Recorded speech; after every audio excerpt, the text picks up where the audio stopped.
yung Pilipinas na-achieve na natin yung upper middle income status na napakaganda mga kababayan para sa ating ekonomiya. Okay pa? So unahin ko muna itong statement ng ating Pangulo para updated po kayo mga kababayan sa mga magagandang kaganapan. Hindi po yung puro mga intriga at fake news na pinapakalat po ng mga DDS kasi bukas magsisimula na po yung impeachment trial ni Sara. Kaya overtime sila sa pagpakalat ng fake news.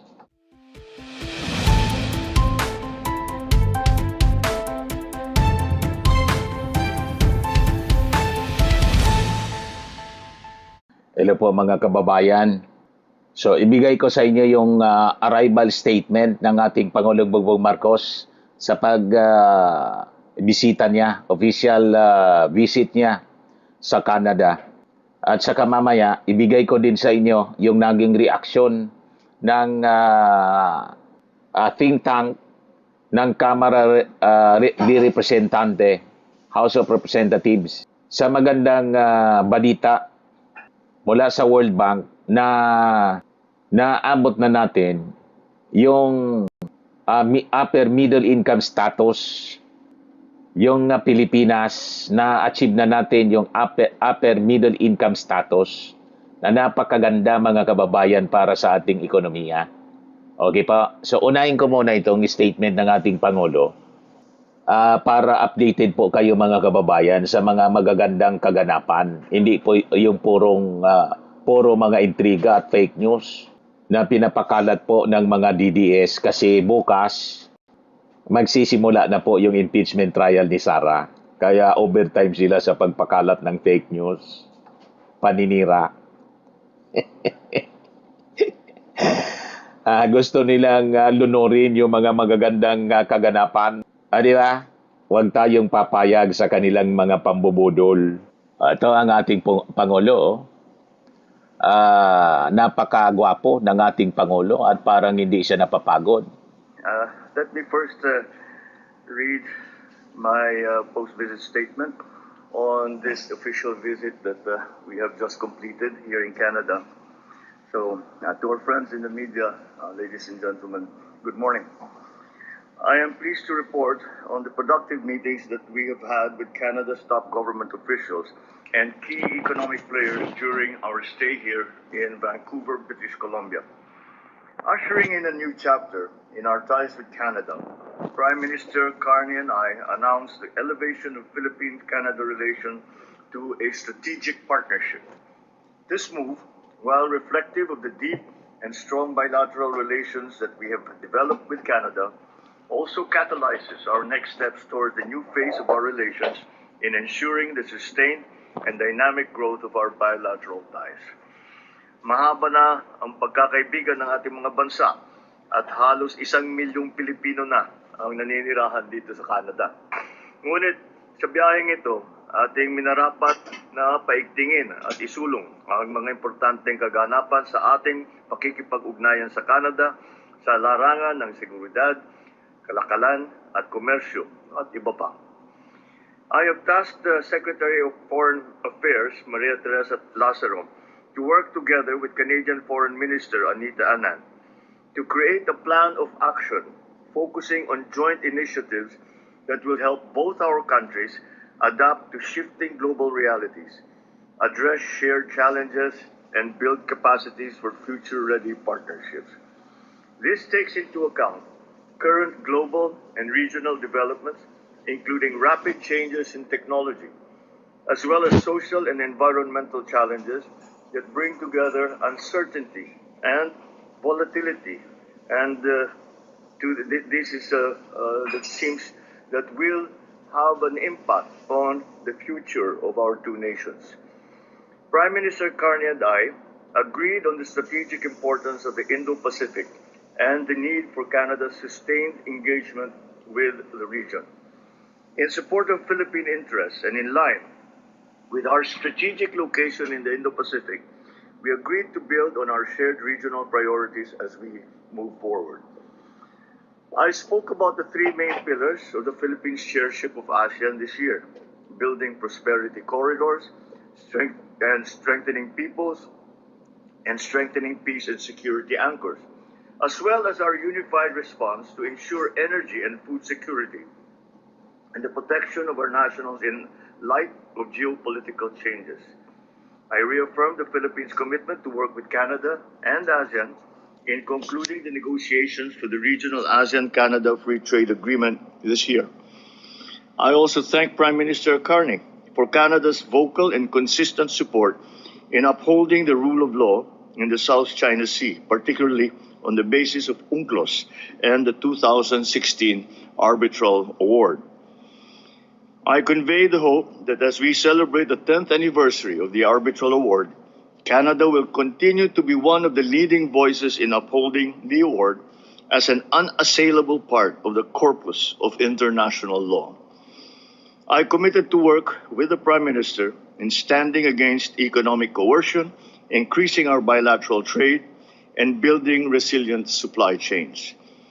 On this last point, I thank Prime Minister Carney for the decision to participate in the Luzon Economic Corridor with an initial investment pledge of 2 million Canadian dollars to support infrastructure, the supply chain, and clean energy projects within the LEC.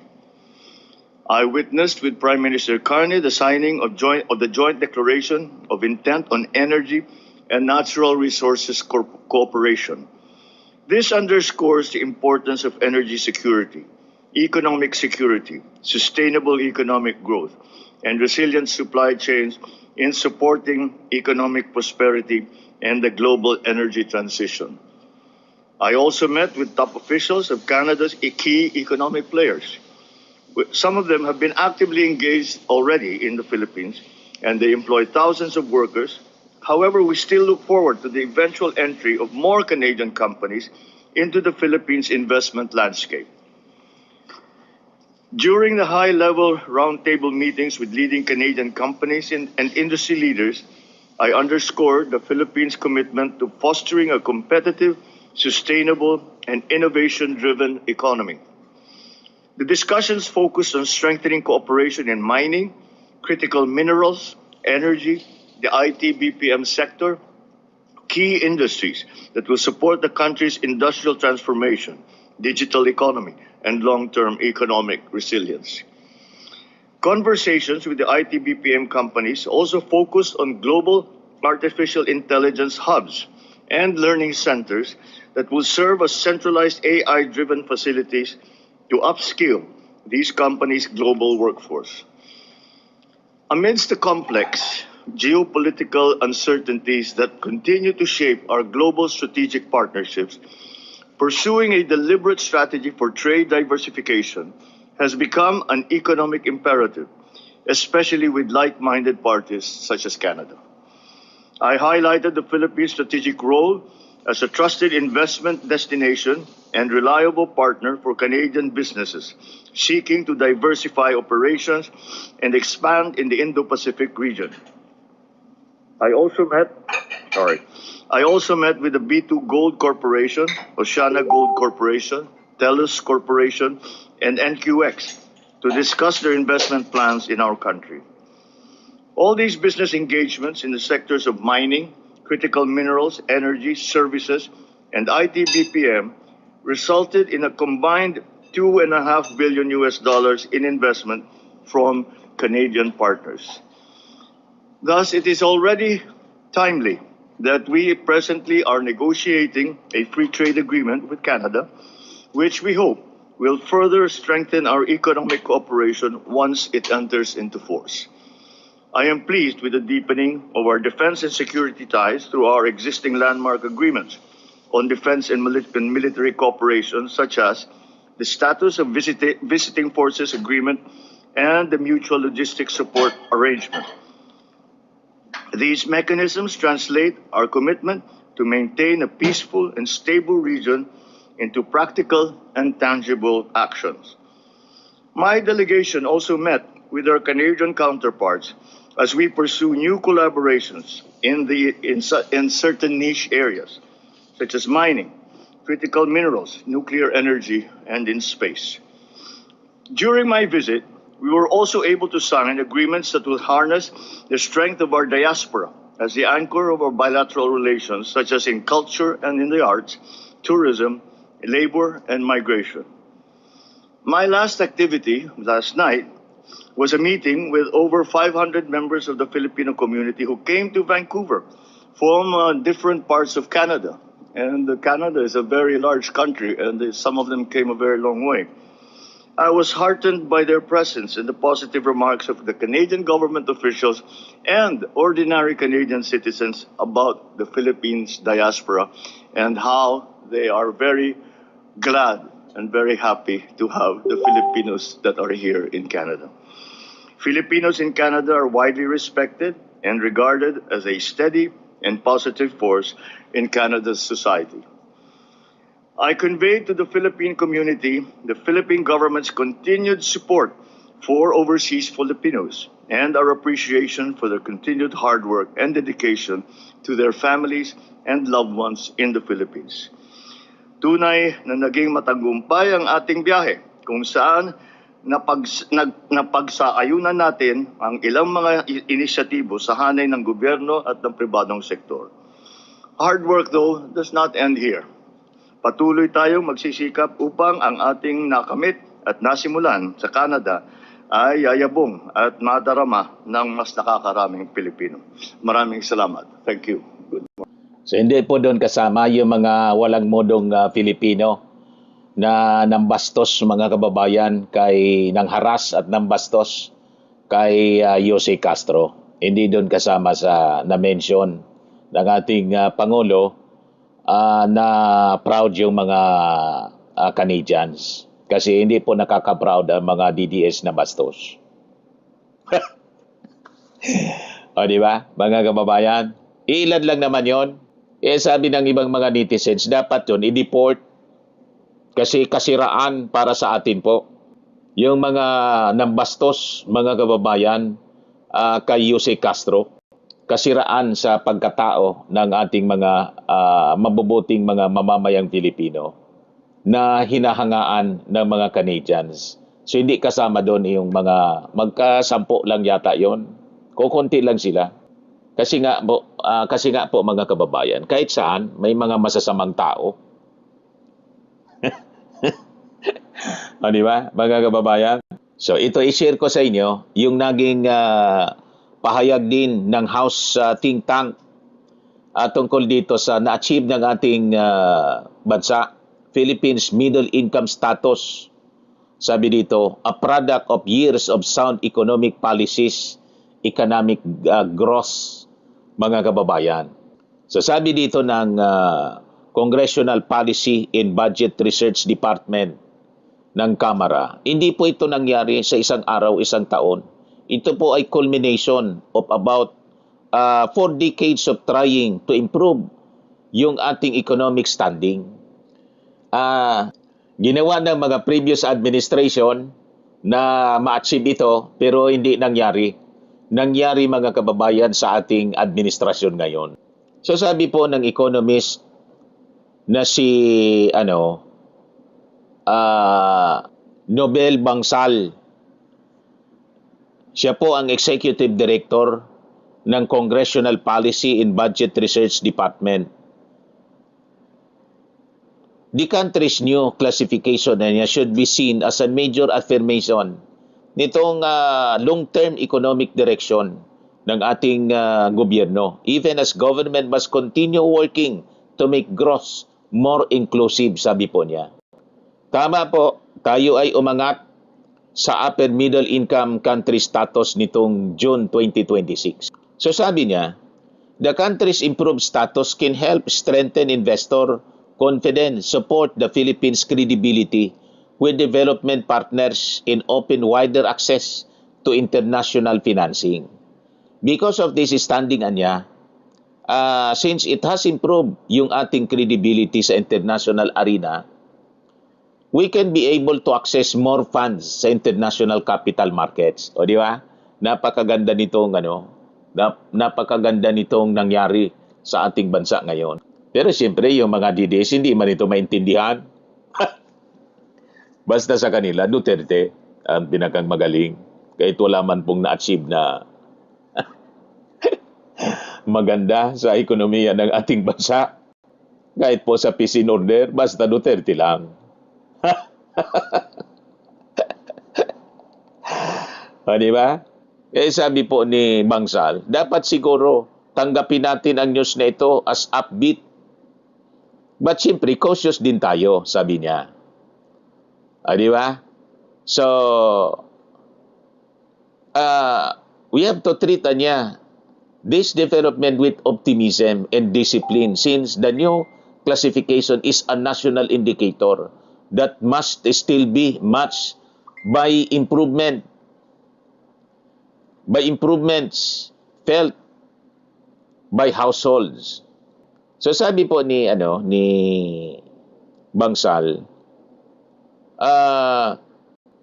while the upgrade reflects a stronger national income, it does not automatically mean that poverty, inequality, or household welfare have already improved at the same time. Hindi po natin masasabi na dahil umangat po yung ating GNI per capita, masasabi po natin na meron po tayong pagbabago sa poverty o equity dimensions patungkol sa mga households. Ito po ay sukatan at the national average, isang way of measuring our economic performance. But of course, hindi po ito sukatan ng lahat, sabi po ni Bangsal. Kasi siyempre, hanapan kaagad ng resulta nito ng mga DDS. Marami pa rin anyang mahirap. Mahirap kasi kayo mag-isip. Pero kung maintindihan ninyo yung mindset ng mga matinong mag-isip, kaya nagiging maganda yung buhay, then magiging positive yung pananaw ninyo rito sa naging achievement ng ating bansa. Pero siyempre kayo, hindi ninyo ito ma-appreciate ng mga DDS. Ito'y isa kasing insulto sa inyo. Di ba? Masama ang inyong pakiramdam kasi nangyari ito na-achieve ng ating Pangulong Bongbong Marcos ng kanyang administrasyon. At sabi nga natin, wala ditong parte si Sara Duterte kasi hindi man siya nagtatrabaho. Wala siyang tulong dito. Wala siyang kredito. Di ba? Mga kababayan. O ngayon, balikan natin yung ating Pangulo sa kanyang press conference. Ayan po, mga kababayan. Good morning po, Mr. Good morning. President. Sir, in your joint statements last day and also yesterday in front of the Filipino community, you mentioned that you conveyed your hope that Canada would continue to address the barriers for the recognition of the credentials of the Philippine-educated professional. May we know, sir, how was this received by the Prime Minister? Did he commit to anything with this regard?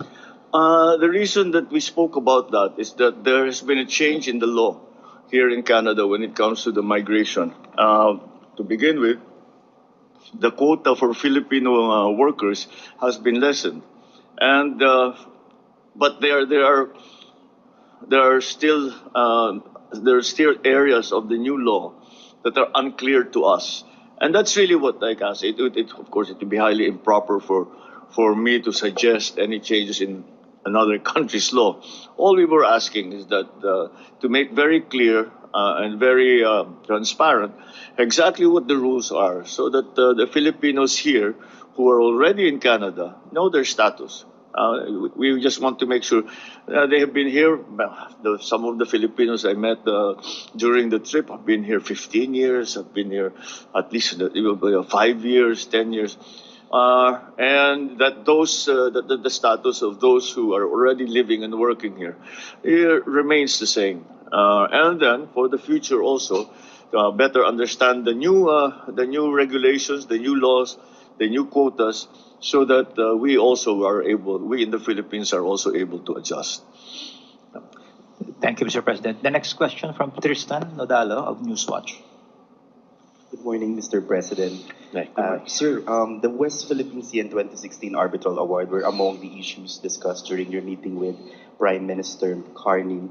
Well, Canada has been one of the countries openly backing the arbitral ruling, but as the award marks its 10th anniversary, China continues to reject it, calling it null and void. But sabi po ng ilang mga observers, the Philippines missed a lot of opportunities during the previous administration in enforcing the award. So sa panahon nyo raw po, we are making up for lost time and under your watch. How concerned are you that a future administration could take a different approach and weaken the gains your government has made in terms of enforcing the arbitral award? Well, of course, it's a very important issue for the Philippines. So if you're asking me if I'm worried that the policy of the Philippines will change after I leave office, of course I am. Because it's almost, not quite, but it's almost an existential issue for us. Because maybe not existential for ordinary Filipinos, but for the state of the Philippines, of the Philippine Republic. So we really have to be consistent in that. And I think the rightness in our positioning, in terms of the way we position the Philippines in our foreign policy vis-a-vis the arbitral award, is validated by countries like Canada who support it and see it as simply a enforcement of international law and the defense of our territorial integrity and the exercise of our sovereign rights within our sovereign territory. So it is a very enormous. There are no issues before any president that are greater than that. Some are equally important, but that is as important as anything else that we are having to deal with. Okay. Thank you po.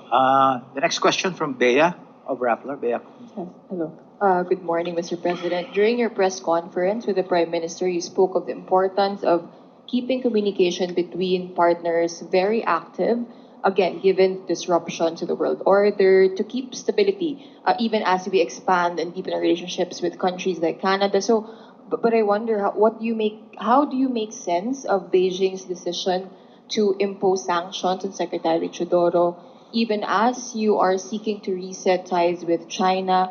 And on a broader note, how would you describe the Philippine-U.S. relationship right now? Okay. Well, the declaration of Beijing as Secretary Teodoro as a persona non grata, I guess, in China, it is just not. It's very unhelpful, in my view, because it really achieves very little. It's more a how do you say, a response to some of the things some of the pronouncements that he's made in a foreign fora. But it does not move the discussion between the Philippines and China regarding the conflicts that we have, territorial conflicts that we have. It does not move that process forward in any way. It does not make it easier. It does not lessen the risk of a mistake that will, or some kind of skirmish that could grow into something more, or even in moving forward trying to resolve this issue. So it's just not helpful. And I guess, of course, it's China's prerogative to do whatever it is they please. But in the larger scheme of things, in my view, it raises the level of tension rather than lessens it, which is always what we want. And that's why we continue to have open lines of communications with Beijing, and we continue to look for as many lines of communications that we can have, both for government to government, on the commercial level, on the purely personal level. Everything is that we can is being explored, and cutting off another line of communication, which is through our defense ministries. I do not see how it will help that process that we trying to achieve to manage, to manage the tensions in the West Philippine Sea, to lessen the likelihood of something happening that will be a trigger for something worse. So Yeah, it is, again, as I said, it's China's prerogative, but I really feel that it was unhelpful. On our relations with the United States, well, those really have not changed status since I came into office. We just keep growing stronger together. We keep supporting each other, and we have been strong partners for over 100 years, and in that time, our engagements with the United States have become deeper, have become more expansive. And now, with the new sectors that are being created by the new technologies, we have new areas even to explore. So, patuloy lang. It is as strong and it is as active as it has ever been, if not more so than before. Thank you, Mr. President. The next question from Di ba, mga kababayan, napakagaling salita yan ng ating Pangulong Bongbong Marcos at hindi siya palaway. Kahit inaaway tayo ng China, pati pinag-initan na si Defense Secretary Gibo Teodoro sa pag-defend sa ating territorial sovereignty and integrity, mga kababayan. Trabaho siya ng ating Defense Secretary, siyempre. Alangan man yung Defense Secretary natin ay ipamigay na yung ating territory tulad ng hindi nga Defense Secretary, mismong Presidente. Gawin na daw tayong province ng China. Kaya tuwang-tuwa si Xi Jinping. Masaya si Xi Jinping kay Digong.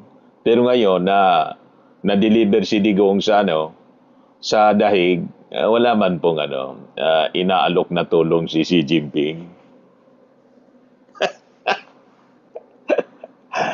O, di ba, mga kababayan? Ngayon nang pumunta po si Digong sa Hong Kong, sabi nag-apply sana ng asylum. Hindi nangyari, kaya bumalik na lang dito. Ayun, na-deliver. Di ba, mga kababayan? So anyway, yun lang po ang mga developments na mga balita. Sa ngayon, ako po si Dante Maravillas. Bye-bye po. God bless.